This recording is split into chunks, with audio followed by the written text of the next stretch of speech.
al-malikul haqqul mubin, wa asyhadu anna Muhammadan abduhu wa rasuluhu as-sadiqul wa'dil amin. Allahumma salli wa sallim wa barik ala nabiyyina Muhammadin wa ala alihi wa ahli baitihi wa ashabihi ajma'in, amma ba'du. Hadirin wal hadirat, bapak-bapak, ibu-ibu sekalian yang berbahagia, puji syukur alhamdulillah pada pagi hari ini kita dipertemukan kembali dalam majelis ilmu kita di setiap Ahad pagi. Setelah kita lama tidak ketemu karena situasi dan keadaan, tapi alhamdulillah pagi hari ini kita bisa dipertemukan dalam situasi new normal. New normal ini. Tadi saya ketika sholat itu bingung garis-garis ini maksudnya apa. Ternyata itu tempatnya kita berdiri. Setiap masjid itu beda-beda. Ada masjid tetangga saya itu tempat berdirinya ini gambar sikil. Jadi ngadekin sikil ini. Kadang-kadang ada dibatasi ini disilang. Yang disilang itu berarti nggak boleh. Jadi ini rupanya ada fikih baru yang harus dipahami di setiap tempat itu ya. Karena situasi keadaan. Bahkan sekolah-sekolah ini sekarang kita juga harus menyusun kurikulum darurat COVID-19. Jadi saya itu pelajaran fikih itu bikin kurikulum darurat, menyesuaikan juga. Mudah-mudahan pengajian kita ini juga tidak pakai sesuatu yang lebih baru ya. Jadi kita sama biasa seperti dulu-dulu, hanya mungkin agak beda.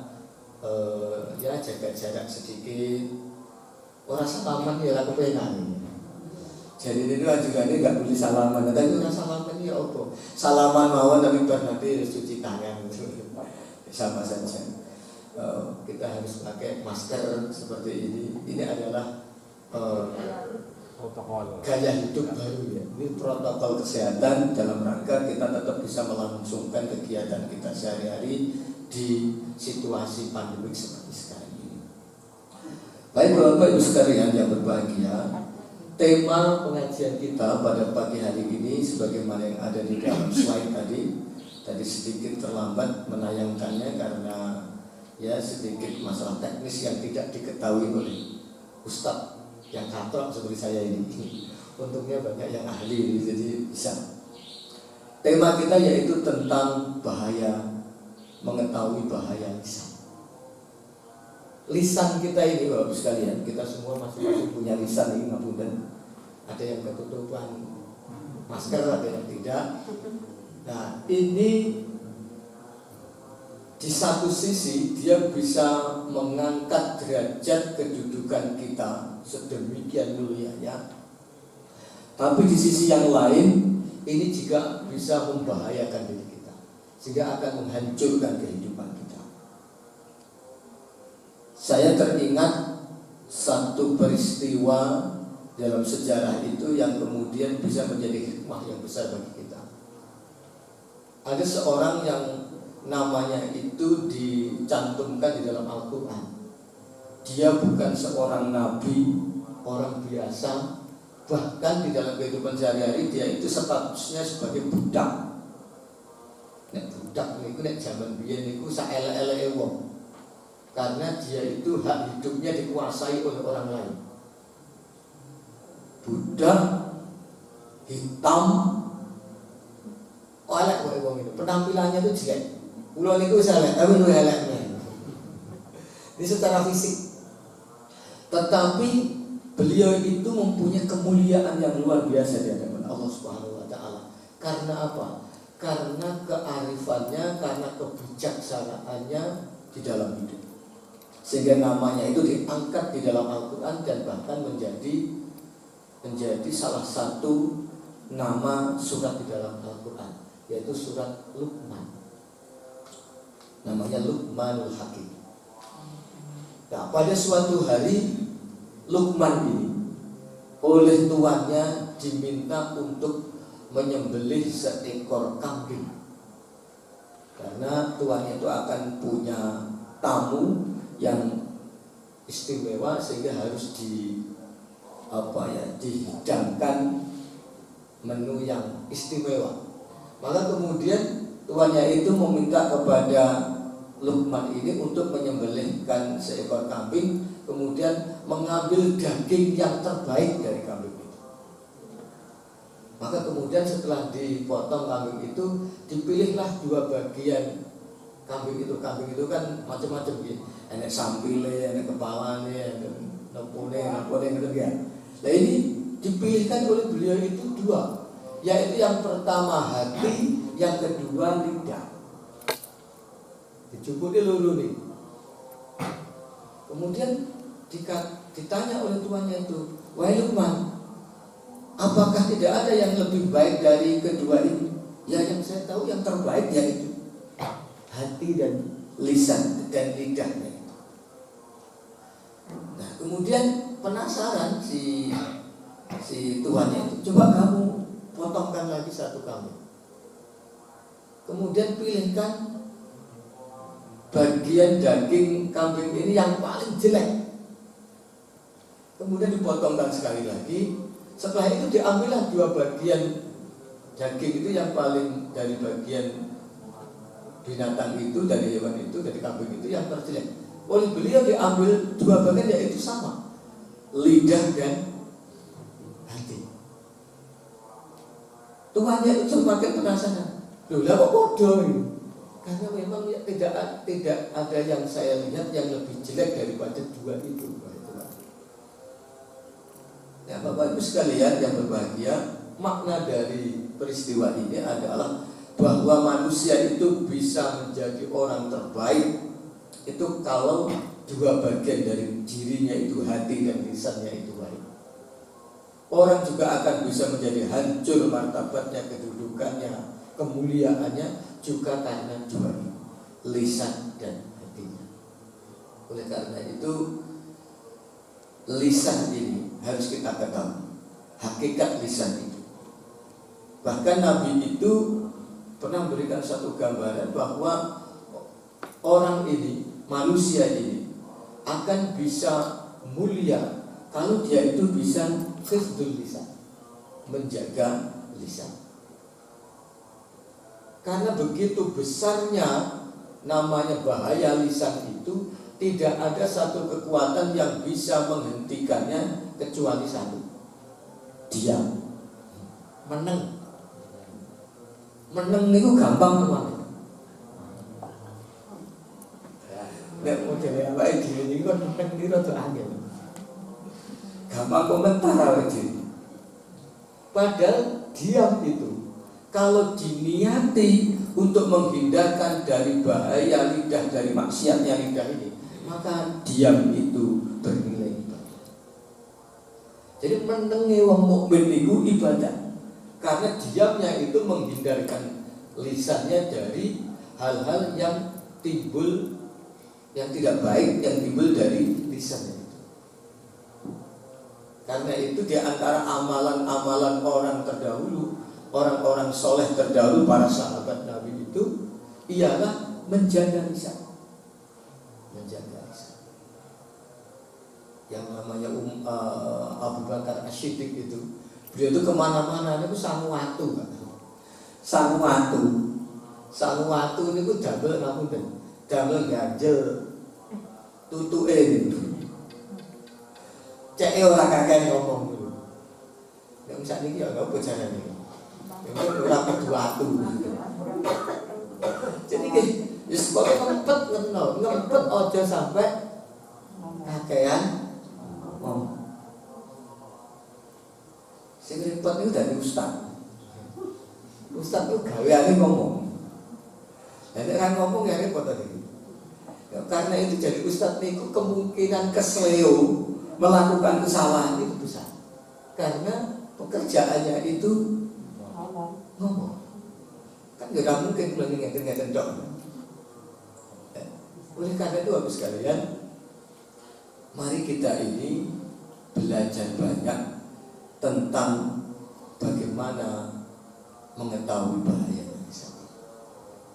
Sampai Nabi itu suatu hari Bapak sekalian, karena bahayanya lisan ini, ditanya oleh seseorang, su'ila an aktsari ma yudkhilun nasa anna.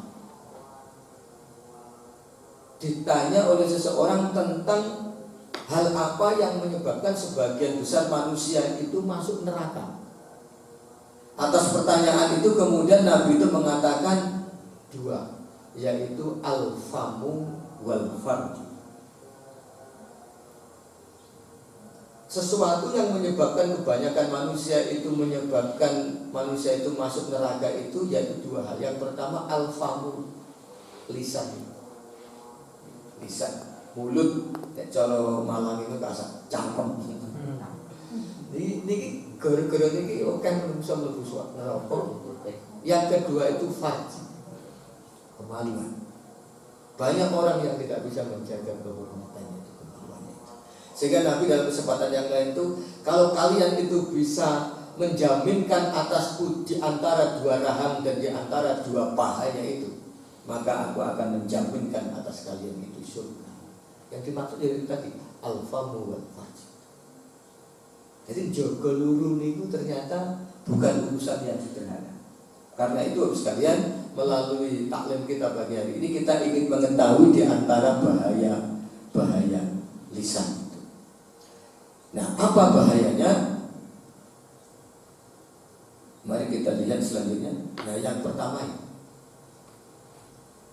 bahaya lisan itu kalau tidak kita sadari nanti akan mendatangkan kemadaratan bagi kita. Satu, apa yang saya tulis di sini perlu saya sampaikan Bapak sekalian, ini adalah khulasah atau ringkasan dari apa yang diuraikan oleh Imam Al-Ghazali. Jadi Imam Al-Ghazali itu menaruh perhatian yang sangat besar. Ini ada nama Pak Ghazali. Pak Ghazali sendiri. Jadi Imam Al-Ghazali itu seorang ulama besar yang menaruh perhatian begitu besar terhadap bahaya lisan ini, bahaya lidah ini, sehingga beliau itu menuliskan salah satu bab ini di dalam kitabnya yang sangat terkenal yang bernama Ihya Ulumuddin. Jadi dalam salah satu bab di dalam kitab beliau Ihya Ulumuddin itu beliau membicarakan tentang bahaya lisan itu, yang khulasahnya atau ringkasannya saya sampaikan di sini. Jadi yang pertama yaitu lisan itu suka membicarakan hal yang tidak bermanfaat. Ngomong sing ora ono guna. Gedabrus dan jalan-jalannya aja ini. Niku hobi lah jadi niku. Yen saya niku terus terang banget. Niku nek ngumpul niku sering gedabrus. Termasuk hal yang tidak ada manfaatnya itu contoh.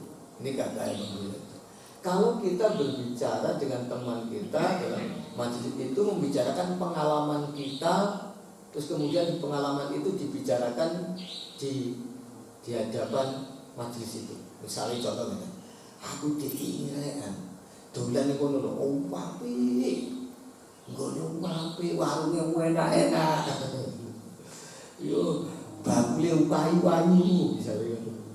Jadi ngomong ngoten niku pengalaman itu sudah kategori pembicaraan yang tidak bermanfaat.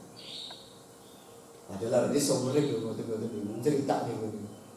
Ini nanti rakyat tahu kan, aku ingin dolan rono, waduh, jauh itu. Itu kategori pembicaraan yang tidak. Nabi itu sampai mengatakan begini, min husnil islamil mar'i tarkuhu ma la ya'ni.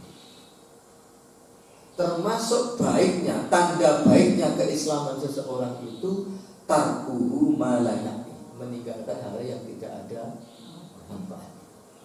Termasuk omongan sing ora ono gunane. Ya, omongan atau pembicaraan yang banyak manfaatnya itu apa? Petunjuk agama itu hanya memberikan dua indikasi.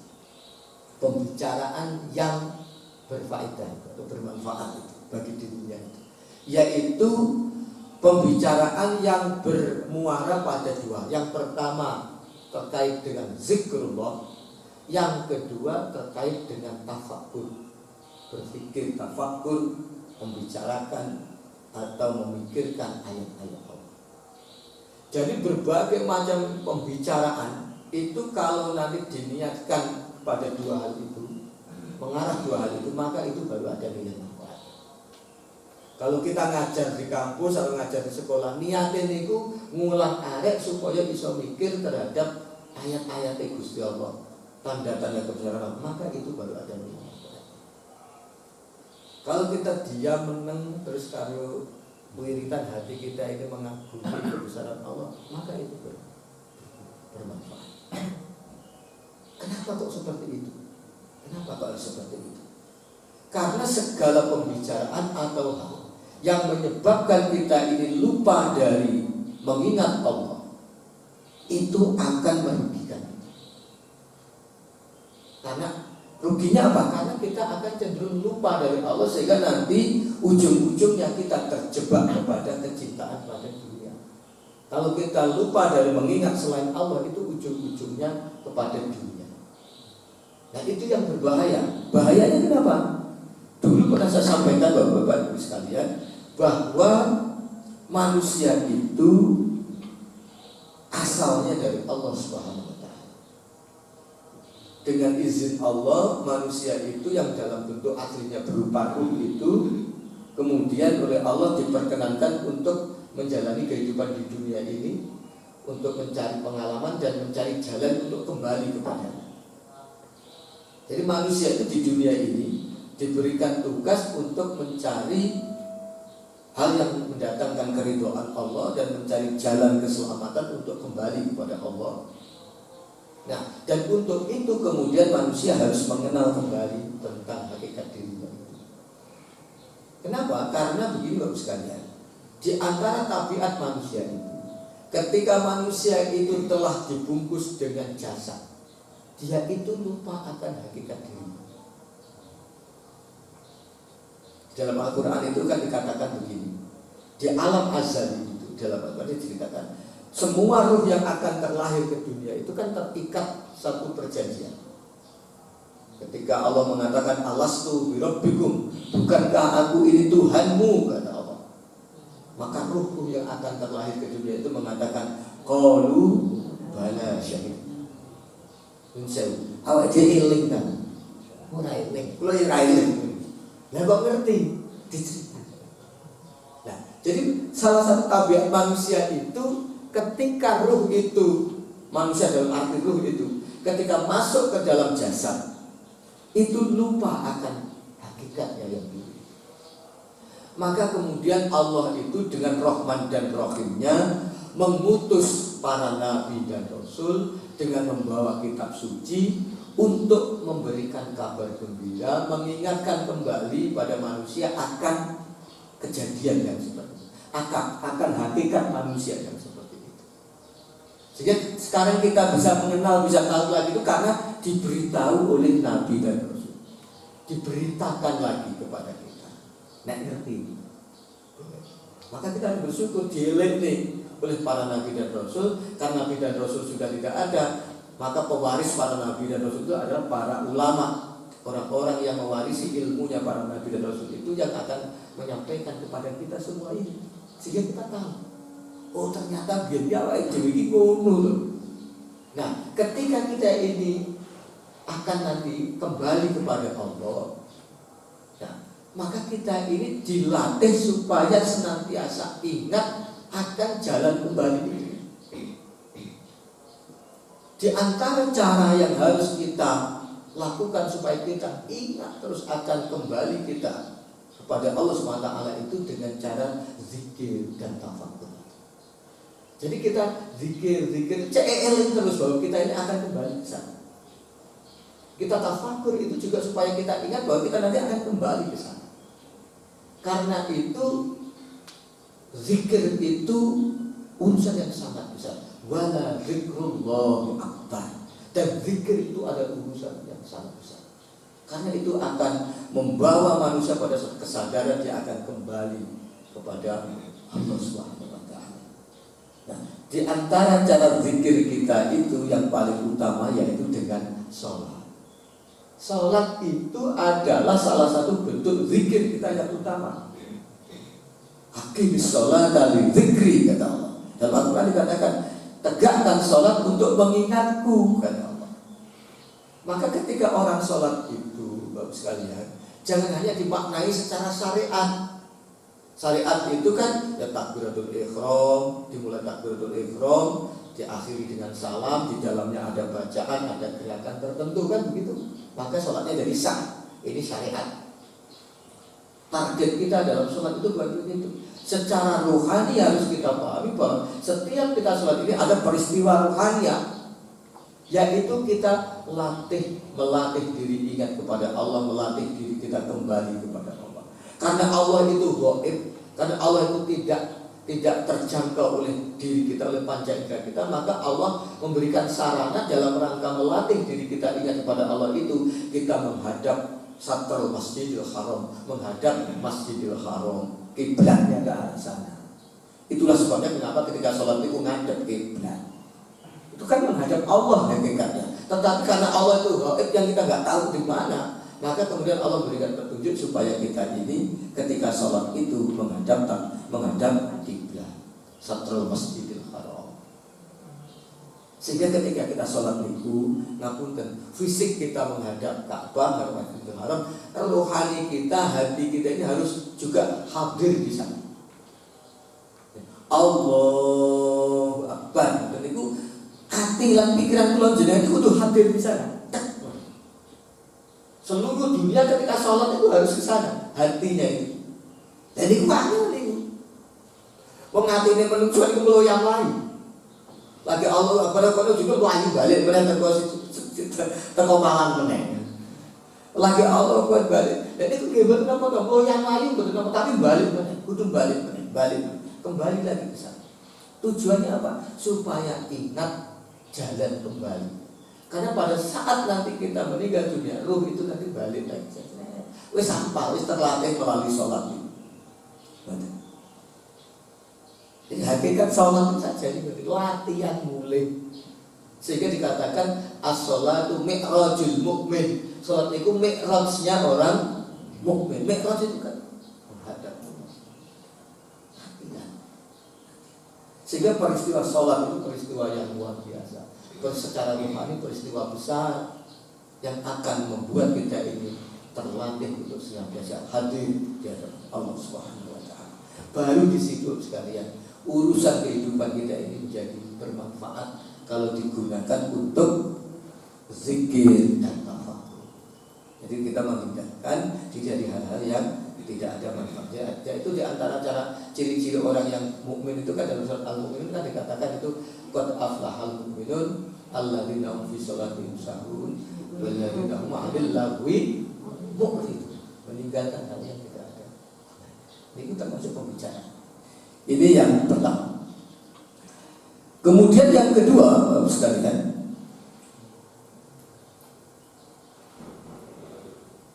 nah, tanda apa itu bahaya lidah, bahaya lisan itu yang kedua adalah ngantos-ngantos ini terlalu banyak bicara. Apa itu? Fudulil kalam. Fudul di dalam pembicaraan. Fudul. Jadi bicara itu penting, bicara itu perlu, bicara itu sangat besar manfaatnya. Tapi kalau sampai fudul berlebih, itu bisa mendatangkan bahaya. Nek cara jadi selain kakean ngomong, agak ngomong kakean canggung. Kacang. Jadi terlalu banyak bicara itu ternyata banyak maut, banyak bahaya. Oleh karena itu kita ini harus betul-betul efektif di dalam pembicaraan kita, di dalam tutur kata kita. Sebagai seorang mukmin itu, agama kita itu menganjurkan bahwa setiap ketika kita akan berbicara, lisan kita ini harus berada di belakang hati. Maksudnya apa? Ketika kita akan berbicara, hati itu memberikan pertimbangan, hati itu memberikan nasihat. Kira-kira omongan ini ada manfaatnya apa enggak? Kira-kira omongan ini mendatangkan manfaat atau justru mendatangkan madarat? Itu yang harus dipertimbangkan. Karena itu fudul di dalam kalam, di dalam pembicaraan itu bisa mendatangkan banyak masalah. Karena itu kita harus hati-hati gitu. Di antaranya kehidupan kita sehari-hari sing fudul itu terus putih. Kedabrus itu yang nggak begini. Jadi kalau tidak ada manfaat itu berarti kan ngomong sih rada gunanya. Nek fudul itu berlebihan, dilebih-lebihkan, di apa gitu? Berlebihan itu disebut di mana? Jadi diagung-agungkan, pembicaraannya itu ditambah-tambah. Ngelem uang itu ya sedang menyebut uang itu ya Allah tidak bawa-bawanya kepada yang terhormat, yang mulia, al-mukarram. Wah, kendali tahu uang disebut bapak. Sampai orangnya itu orang yang berlaku. Saking ngelebih rakan-rakan. Nah, yang begitu-begitu itu dikhawatirkan mendatangkan madhar. Karena itu Nabi Muhammad Rasulullah SAW itu tidak mau disebut dengan sebutan-sebutan yang panjang-panjang. Cukup kalau ketemu Rasulullah itu menyebut ya Rasulullah, ya Nabiullah, ya Rasulullah. Jadi tidak usah disebut dengan sebutan yang berlebih-lebih, yang panjang. Itu dikhawatirkan nanti mendatangkan madhar. Salah satunya misalnya nanti mengkultuskan Rasulullah. Kadang-kadang kan orang karena saking cintanya pada Rasulullah itu dianggap nanti Rasulullah itu bukan manusia lagi kan. Jojo ini anak Gusti Allah atau apanya Allah. Karena ada di dalam sejarahnya itu orang Yahudi itu Uzair itu dianggap anaknya Rasulullah, anaknya Allah. Isa Al-Masih itu karena hidupnya itu begitu terhormat, begitu eksklusif sampai dianggap oleh sebagian umatnya itu sebagai anak Allah. Jadi Isa anak Maryam itu. Oleh karena itu Rasulullah itu menampilkan diri di dalam kehidupan saya itu wajar seperti manusia pada umum, supaya tidak melebih-lebihkan, tidak dilebih-lebihkan oleh umatnya seperti umat-umat sebagai umat-umat terdahulu memperlakukan Nabi. Nabi Muhammad itu nggih kawin, dia punya istri, dia dahar. Bahkan Nabi itu kalau dahar sering di hadapan orang, bersama dengan orang, cek dianggap kaya manusia biasa. Jadi gak eksklusif dan bareng wong ra gelem, nek wong model mangan karo kancane aku ki train kusuma sing mati, priyayi kok mangan bareng karo wong-wong ya apa? Ada yang model begitu. Nabi tidak, Nabi itu justru dahar bersama dengan para sahabat bersama. Nabi juga ke pasar. Nabi juga jadi menunjukkan sifat basyariahnya supaya umat itu tidak memperlakukan beliau itu melebihi dari batas-batas kemanusiaan. Bahwa beliau itu adalah Nabi, iya. Bahwa beliau itu Rasul, iya. Yang diberi wahyu, iya. Tetapi sebagai manusia biasa, beliau juga menjalani kehidupan normal sebagaimana manusia yang lain. Oleh karena itu harus sekalian, di dalam hal pembicaraan ini terhadap orang kita tidak boleh berlebihan. Ya normal-normal, biasa-biasa saja. Ini yang kedua. Kemudian yang ketiga, Bapak sekalian, di antara bahaya lisan itu ialah ini yang disampaikan oleh Imam Ghazali dalam kitabnya itu, larut dalam pembicaraan yang mengandung kebatilan dan maksiat. Jadi ngomong sing elek, ngomong sing saru, ngomong sing yang berbau maksiat.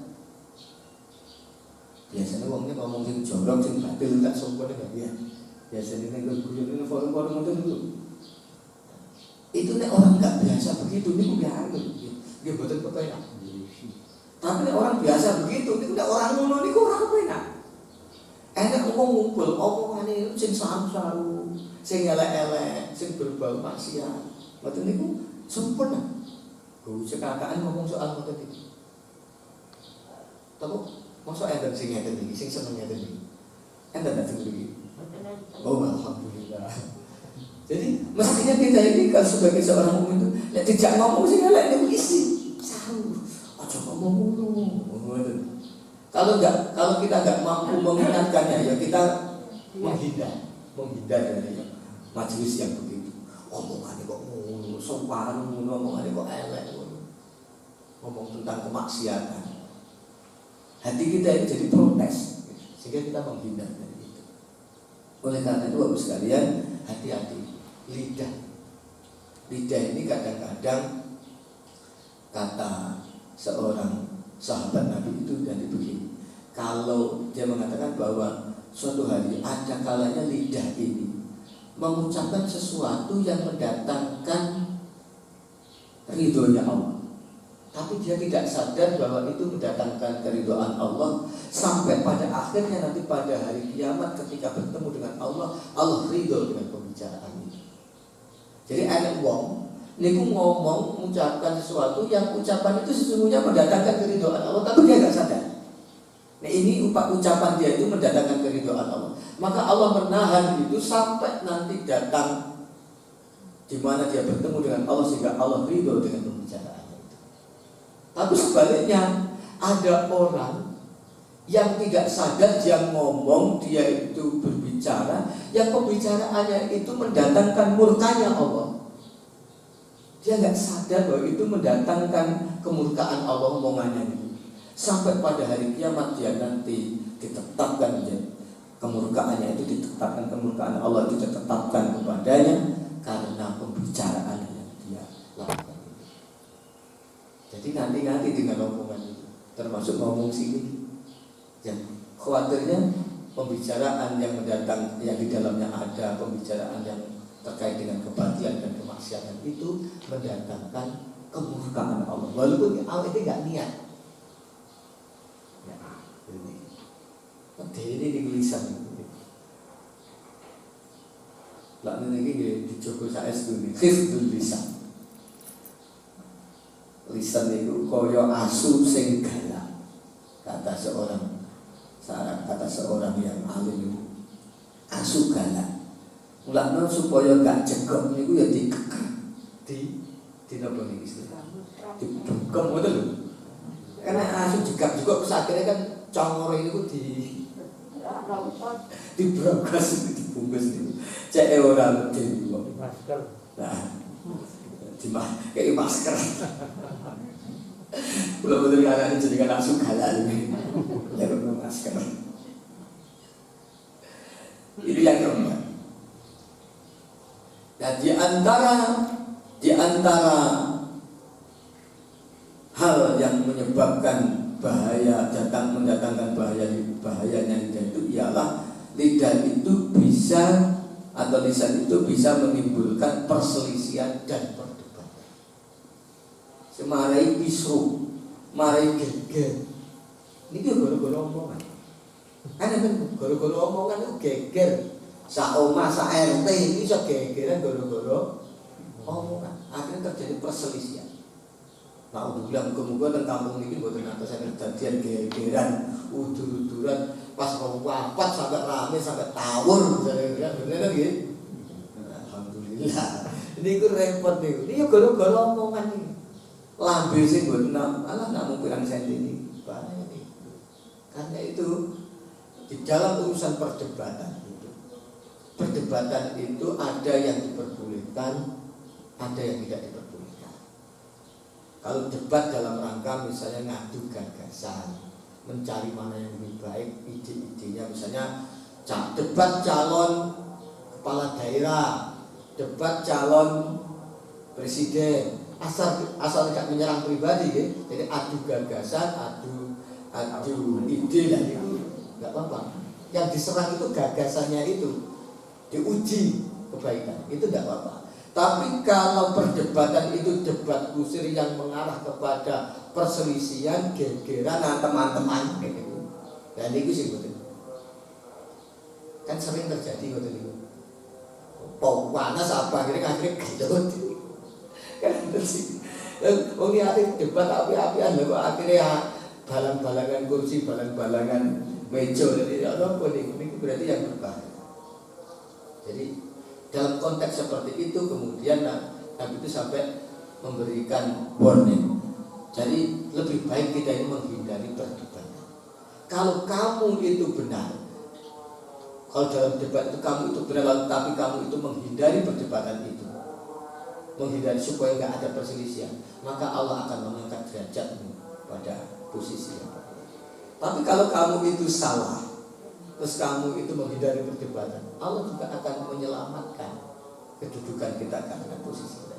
Jadi intinya menghindari perdebatan supaya tidak terjadi perselisihan itu sesuatu yang utama. Intinya ojo kisruh hanya gara-gara omongan. Konteksnya di sini. Nah, ini yang keempat ya. Jadi ojo nanti gegeran tawuran gara-gara omongan yang gak tepat. Kemudian yang kelima, baru sekalian, waktu kita terbatas, ini omongan yang menimbulkan permusuhan. Ini dampak dari tadi itu. Pertama tadi kalau berselisih pendapat, betul akhirnya gegeran. Nah yang ketiga ini omongan yang bisa mendatangkan permusuhan. Kalau orang cocok akhirnya ini musuhan. Bagaimana surat cocok itu dari musuh ini? Akhirnya musuhan. Jadi berhadap-hadapan. Karena ini banyak orang karena beda pendapat, karena beda pemahaman, terus akhirnya mengambil posisi masing-masing, seolah-olah jadi musuh. Pada-pada orang Islam itu kadang-kadang bisa jadi musuhan. Hanya gara-gara kita berselisih atau berbeda pandangan. Itu tidak apa. Kita ini harus tetap menempatkan bahwa sebagai seorang muslim kita ini bersaudara. Sebagai seorang mukmin kita ini bersaudara, bahwa di dalamnya kita punya perbedaan itu harus dirawat. Perbedaan itu sebagai satu dinamika dalam satu masyarakat.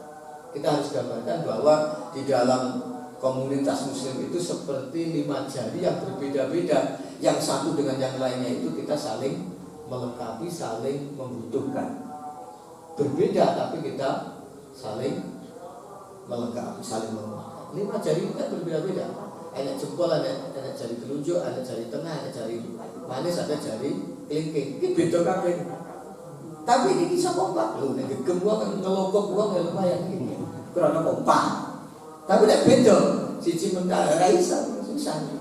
Karena itu permusuhan itu hendaknya dihindari. Di antara cara menghindarkan permusuhan itu dengan cara kita menjaga lisan. Sebab di antara timbulnya permusuhan itu karena tidak terjaganya pembicaraan dari lisan kita. Barangkali itu Bapak-Ibu sekalian sementara yang saya sampaikan karena keterbatasan waktu. Mudah-mudahan dari yang 5 ini paling tidak bisa memberikan satu gambaran kepada kita betapa lisan kita ini mendatangkan bahaya yang besar, harus kita jaga. Ibarat dia itu seperti pedang bermata dua. Di satu sisi dia bisa mendatangkan kemuliaan kita karena kita bisa memberikan tausiah, bisa memberikan nasihat. Di satu sisi ini positifnya, tapi di sisi yang lain dia bisa mendatangkan bahaya kalau kita tidak bisa menjaga. Karena itu hikmah dari kajian kita atau pengajian kita pagi hari ini, mudah-mudahan kita semua diberikan kekuatan oleh Allah SWT untuk bisa mengoptimalkan potensi lisan kita ini dengan baik dan bisa menjaga lisan kita agar terhindar dari hal-hal yang mendatangkan mudarat. Amin ya rabbal alamin. Kita cukupkan sampai di sini dengan baca hamdalah dan doa tafakur. Alhamdulillahirabbil alamin. Subhanakallahumma wa bihamdika asyhadu an la ilaha illa anta astaghfiruka wa atubu ilaik. Terima kasih. Wabillahi taufiq wal hidayah. Wassalamualaikum warahmatullahi wabarakatuh.